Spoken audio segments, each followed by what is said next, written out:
got a question for you.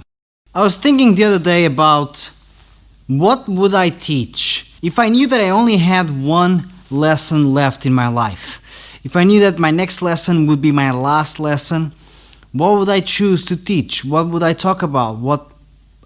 It's a big question, and I've been thinking about that a lot. So after thinking about that question for quite a while, I've decided that the best thing that I could talk about would be how to learn.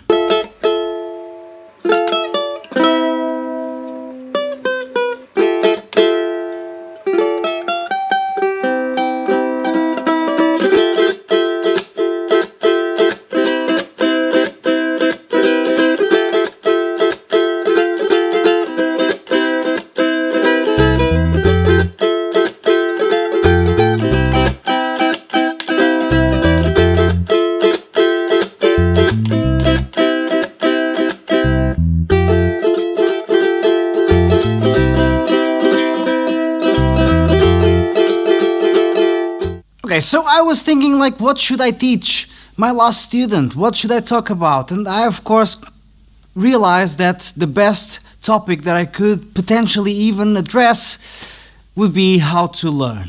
How to become a better learner, a better practitioner. How to develop the skill to acquire skills. Because you see, as a teacher, I don't want to teach my last lesson on what I want to talk about. I want to share the ultimate knowledge, the ultimate skill, the meta lesson that trumps all other lessons.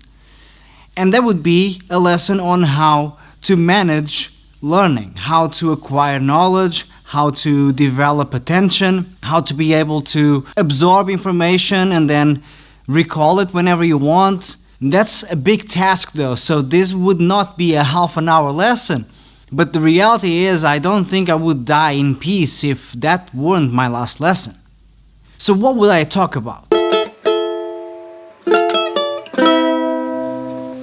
So first I would talk about, of course, of the process of learning. How to somehow create a system that allows the student to learn efficiently every single time, and more importantly, to learn whatever they want.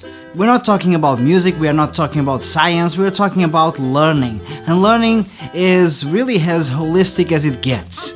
So first I would teach them the pyramid of mastery. I would show them how to take the steps to really go from understanding a concept to being able to apply that concept. So that would be my first step. The second step, I would guide the student through the process of becoming self-aware. That means that I would suggest maybe 5 to 10 questions that the student should always ask before even taking on the challenge of learning a new subject or concept. So those questions are questions that develop the student's metacognition. In other words, I would teach and show how one can become self-aware of one's own ability to learn.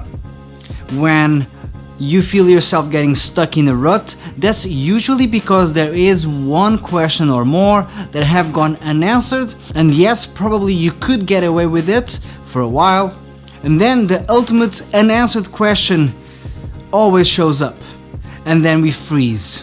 And I'm sure you felt that way before practicing a musical instrument or reading a book, whatever. You find yourself not being able to take any more in. That's not because you can't. That's because there is a foundational issue. So I would show the student the questions that would allow that process to be as smooth and efficient as possible.